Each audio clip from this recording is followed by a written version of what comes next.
ಬೇರೆಯವ್ರ ಕಡೆಯಿಂದ ರೊಮ್ಯಾನ್ಸ್ ಅನ್ನೋದಾಗಿರ್ಲಿ ರೆಸ್ಪಾನ್ಸೇ ಇಲ್ಲ ಅಂದ್ಮೇಲೆ ನೀನ್ ಯಾಕೆ ಡ್ರೀಮ್ ಒಳಗ್ ಹೋಗ್ತೀಯ ಸುಮ್ಮನ? ಇದ್ದಕ್ಕಿದ್ದಂಗೆ ಏನಾಗುತ್ತೋ ಏನೋ, ಹುಚ್ಚಿ ತರ ಆಡ್ತಾಳತ್ಗೆ ಇವಳು. ನನ್ ಮೇಲ್ ನಿಮ್ಗಿಷ್ಟು ಪ್ರೀತಿ ಇದೆ ಅಂತ ತಿಳ್ಕೊಂಡ್ಮೇಲೆ ಸಂತೋಷದಿಂದ ಬಂದ್ ಹಗ್ ಮಾಡೋದು ತಪ್ಪಲ್ಲ ಅಲ್ವೇನ್ರಿ? ವಿಕ್ರಾಂತಿಗ್ ನಿನ್ ಮೇಲೆ ಪ್ರೀತಿ ಇದೆ ಅಂತ ನಿನಗ್ ನೀನೇ ಅನ್ಕೊಂಡ್ಬಿಟ್ಟಿದ್ಯಾ ಸುಮನ? ಪ್ರೂವ್ ಆಯ್ತಲ್ವಾ ಅಕ್ಕ? ಹೇಗೆ? ನಮ್ಮ ಅಕ್ಕನ್ಗೆ ನಡಿಬಾರ್ದೇನಾದ್ರು ನಡೆದ್ರೆ ಕೋಟ್ಯಾಂತರ ರೂಪಾಯಿ ನನ್ ಮಗಳಿಗೆ ಬರ್ಬೇಕು ಅಂತ ಇನ್ಶೂರೆನ್ಸ್ ಮಾಡಿಸಿದಾಳೆ. ಅವಳು ಬದುಕು ಉಳ್ಕೊಂಡು ಇವಾಗ ಚೆನ್ನಾಗಿದ್ರು ಕೂಡ ಅವಳು ಕೋಮಾದಲ್ಲೇ ಇದ್ದಾಳೆ ಅನ್ನೋ ಹಾಗೆ ಸುಳ್ಳನ್ ಹೇಳಿ ಇನ್ಶೂರೆನ್ಸ್ ದುಡ್ಡಲ್ಲೇ ನಮ್ಮನ್ನ ಶ್ರೀಮಂತರು ಮಾಡ್ಬೇಕು ಅಂತ ಅನ್ಕೊಂಡಿದೀರಾ ಅಂದ್ರೆ ನಾನಂದ್ರೆ ನಿಮ್ಗೆ ಎಷ್ಟು ಲವ್ ಅಲ್ವಾ? ಅಷ್ಟೇ ಅಂತ್ಯಾ ವಿಕ್ರಾಂತ್? ಇವಳು ಮಾತ್ ಕೇಳಿದ್ರೆ ನಮ್ ಹೆಲ್ತ್ ಇನ್ಶೂರೆನ್ಸ್ ಕವರೇಜ್ ನ ಇನ್ಕ್ರೀಸ್ ಮಾಡ್ಬೇಕಾಗುತ್ತೆ. ನಿಜ ಅಂತ ಒಪ್ಕೊಳ್ಳಕ್ಕೆ ಯಾಕ್ರಿ ಸಂಕೋಚ ಪಡ್ತೀರಾ? ಸಾಕ್ ಸುಮ್ನಿರೆ. ಆನಂದ ಬಾಷ್ಪ ಬರೋ ತರ ಇದೆ ವಿಕ್ರಾಂತ್. ಅಷ್ಟಕ್ಕೂ ನೀನ್ ಯಾಕೆ ಹಾಗೆ ಮಾಡ್ದೆ ಹೇಳು? ನಾನು ಪ್ರೋಸೆಸ್ ಪ್ರಕಾರನೇ ಮಾಡಿದ್ದು ಅದಕ್ಕೆ. ನನಗೆ ರಿಪ್ಲೈ ಮೇಲ್ ಬರುತ್ತೆ ಅಂತ ಅನ್ಕೊಂಡಿದ್ದೆ, ಆದ್ರೆ ಈ ತರ ಪೋಸ್ಟ್ ಬರುತ್ತೆ ಅನ್ಕೊಂಡಿರ್ಲಿಲ್ಲ. ನನ್ ಕರ್ಮ ಸರಿ ಇಲ್ಲ. ನನ್ ಮೇಲಿರೋ ಪ್ರೀತಿನ ತೋರಿಸ್ಕೊಳಲ್ಲ ಆದ್ರೆ ಹೀಗ್ ಸಿಕ್ಕಾಕೊಂಡ್ರಿ ಅಂತ ಆಯ್ತು. ನೀನ್ 5 ನಿಮಿಷಕ್ಕೂ ಆ ಮಾತು ಹೇಳ್ಬೇಡ್ವೆ. ನಿನ್ ಬಾಯಲ್ಲಿ ಪ್ರೀತಿ ಅನ್ನೋ ಪದ ಕೇಳಿದ್ರೆ ನನ್ ಮೇಲೆ ನನ್ಗೆ ಕೋಪ ಬರುತ್ತೆ. ವೇಟ್ ನೀನ್ ಅನ್ಕೊಂಡಿದ್ ಒಂದು, ಸುಮನ ಅನ್ಕೊಂಡಿದ್ದೆ ಒಂದು, ಹೌದಾ? ಹೌದು ಅದಕ್ಕೆ. ಹಾಗಾದ್ರೆ ಸುಮ್ಮನ ಎಕ್ಸೈಟ್ಮೆಂಟ್ ನ ಕಂಟ್ರೋಲ್ ಮಾಡ್ಕೊಂಡು ನೀನ್ ಹಾಗ್ ಮಾಡಿರೋದಕ್ಕೆ ಉದ್ದೇಶ ಏನು ಅಂತ ಯೋಚಿಸ್ಬೇಕು. ಹಾಗನ್ಬೇಡಿ ಅದಕ್ಕೆ. ಇವಳು ಹಾಗೆ ಯೋಚನೆ ಮಾಡ್ತಾಳ ಆಮೇಲೆ. ಇಲ್ ನೋಡಿ, ನಿಮ್ಗೆ ನನ್ ಮೇಲ್ ಪ್ರೀತಿ ಇದೆ ಅಂತ ಹೇಳ್ದೇ ಇದ್ರು ನನ್ ಮಗ್ಳು ಉಲುಚಿಗೋಸ್ಕರ ನಮ್ಮ ಅಕ್ಕ ಬದುಕೇ ಇದ್ರು ಕೋಮಾಲಿದ್ದಾಳೆ ಅಂತ ಅಪ್ಲಿಕೇಶನ್ ಕಳ್ಸಿದೀರ ಅಲ್ವಾ?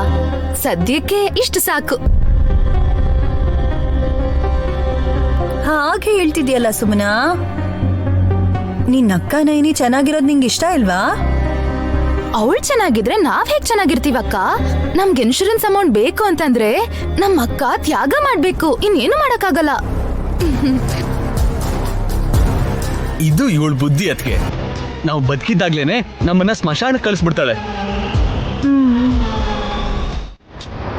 ಏಯ್, ಅಯ್ಯೋ ದಡ್ ನನ್ ಮಗ್ನೆ, ವಿಷಯ ಫುಲ್ ಹೇಳ್ದೆ ಮಧ್ಯದಲ್ಲೇ ನಿಲ್ಸಿದ್ರೆ ನಿನ್ನ ಕಾಮಿಡಿ ಪೀಸ್ ತರಾನೇ ನೋಡ್ತಾರೆ. ಹೇಳ್ತೀನಿ ಮಾಮ್. ಇವಳು ತ್ರಿನೇತ್ರನೇ, ಇವ್ರೂರು ದೇವಿಪುರಾನೇ. ಈಗಷ್ಟೇ ಇವ್ರ ಅಜ್ಜಿ ರತ್ನಮ್ಮ ಸಿಕ್ಕಿದ್ರು. ರತ್ನಮ್ಮ ಯಾರು? ಅಬ್ಬಾ ಏನ್ ಆಕ್ಟಿಂಗ್ ಅಮ್ಮ.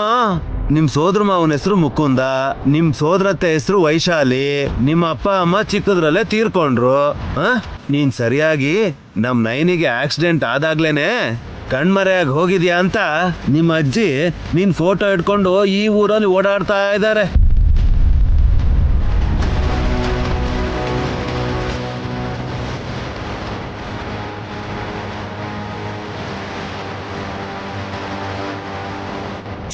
ಬ್ರೋ, ಕತೆ ಹೇಳೋದನ್ನ ಯಾವಾಗ ಕಲ್ತ್ಕೊಂಡೆ? ಲೇ ಪ್ರಾಮಿಸ್ ಕಣ, ನಾನು ಆ ಅಜ್ಜಿನ ಮೀಟ್ ಮಾಡ್ದೆ. ತ್ರಿನೇತ್ರಿ ಫೋಟೋ ತೋರಿಸ್ಕೊಂಡು ನಮ್ಮ ಮೊಮ್ಮಗಳನ್ನ ಎಲ್ಲಾದ್ರೂ ನೋಡಿದಿರಾ ಅಂತ ಕೇಳ್ತಾ ಇದ್ರು.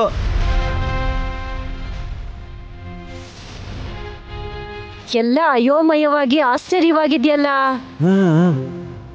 ಆ ಅಜ್ಜಿನಲ್ಲಿ ಕರ್ಕೊಂಡ್ ಬಂದಿದ್ರೆ ಎಲ್ಲ ಡೌಟು ಕ್ಲಿಯರ್ ಆಗೋಗ್ಬಿಡೋದಲ್ವಾ? ಕರೆಕ್ಟೇ. ಕರೆಕ್ಟೆ ಅಂತ ಈಗ ಹೇಳ್ತಿದ್ಯಲ್ಲ, ಯೂಸ್ಲೆಸ್ ಫೆಲೋ. ಅಯ್ಯೋ ಬೈಬೇಡಿ ಮಾಮ್. ವಿಷಯ ಗೊತ್ತಾಗಿದ್ದೇನೆ ಮುದ್ಕಿ ಕೈ ಹಿಡ್ಕೊಂಡು ಕಾರ್ ಹತ್ಸೋದಕ್ಕೆ ಅಂತ ನೋಡ್ದೆ. ಆ ಮುದ್ಕಿ ನನ್ಗೆ ಹೊಡೆದ್ಬಿಟ್ಟು ಓಡೋಗ್ಬಿಡ್ತು. ವಯಸ್ಸಾದವ್ರನ್ನೂ ಬಿಡೋದಿಲ್ವಾ ನೀವು? ಏ ಚಿಚಿ, ಏನೇ ಮಾತಾಡ್ತಿದ್ಯಾ ನೀನು? ನಿಮಗ್ ಹೇಗ ಅರ್ಥ ಆಯ್ತೋ ಗೊತ್ತಿಲ್ಲ, ಆದ್ರೆ ಪಾಪ ಅಜ್ಜಿನ ಅವ್ರ ಊರಿಗೆ ಬಿಟ್ಟು ಬರ್ಬೇಕಾಗಿತ್ತೇನೋ ಅಂತ ಹೇಳ್ತಾ ಇದ್ದೀನಿ.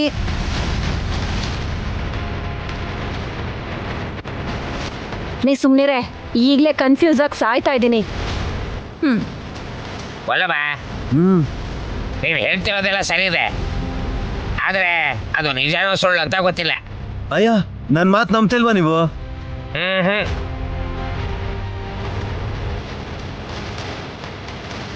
ಅಮ್ಮ ಹೇಳಿರೋ ಕತೆನ ನೀನ್ ಮತ್ತೆ ನಮ್ಮ ಹತ್ರ ಯಾಕೆ ಹೇಳ್ತಾ ಇದ್ಯಾ? ಏಯ್, ನಾನೇನ್ ಹೇಳ್ತಾ ಇಲ್ಲ, ವಲ್ಲಭ ನೋಡಿದಾನೆ ಅಂತ ಹೇಳದ್ನಲ್ಲ. ಯಾರನ್ನ ನೋಡಿದ್ರು ಅತ್ತೆ? ತ್ರಿನೇತ್ರಿ ಅವ್ರ ಅಜ್ಜಿನ. ಆಲ್ರೈಟ್, ಆ ಅಜ್ಜಿಗೆ ಬೇಕಾಗಿರೋದು ತ್ರಿನೇತ್ರಿ ಅಲ್ವಾ, ನೈನಿ ಅಲ್ಲ ತಾನೆ? ಕರೆಕ್ಟೇ. ಮತ್ತೆ ಕರೆಕ್ಟ್ ಅಂತಿದ್ಯಲ್ಲೋ. ನಿಲ್ಸೆ. ತ್ರಿನೇತ್ರಿನೇ ಇಲ್ಲಿರೋದು ಅಂತ ಹೇಳ್ಬೇಕಲ್ವಾ? ಹೇಗ್ ಹೇಳ್ತಾರತ್ತೆ? ನಮ್ಮ ಅಕ್ಕ ತ್ರಿನೇತ್ರಿ ಅಲ್ವಲ್ಲ? ಅದು ಮೊನ್ನೆ. ಮತ್ತೆ ನಿನ್ನೆಯಿಂದ ಆ ಥರ ಎಲ್ಲ ಮಾತಾಡೇ ಇಲ್ಲ. ಹೌದು ವಲ್ಬಾ, ನೈನಿ ಈಗ ಸರಿ ಹೋಗಿದ್ದಾಳೆ. ಲೋ ವಿಶಾಲ್, ನಿನಗ್ ಕೈ ಮುಗಿತೀನೋ. ಅಯ್ಯ, ಮೊನ್ನೆ ತ್ರಿನೇತ್ರಿನ್ಲು ಅಂತ ನೀವೇ ಹೇಳಿದ್ರಿ, ನಿನ್ನೆಯಿಂದ ನೈನಿ ತರ ಇದ್ದಾಳೆ ಅಂತ ನೀವೇ ಡಿಸೈಡ್ ಮಾಡಿದೀರಾ. ಅಲ್ಲ ಕಣ, 2 ದಿನದಲ್ಲಿ ಅದೇಗೋ ಬದಲಾಗುತ್ತೆ.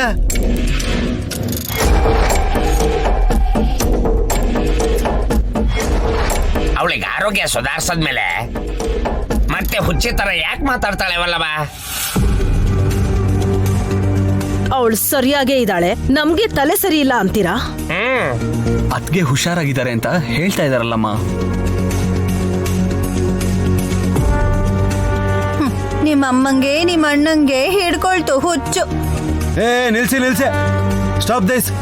ಅಯ್ಯ, ನನ್ಗೆ ಕನ್ಫ್ಯೂಸ್ ಆಗ್ತಿದೆ.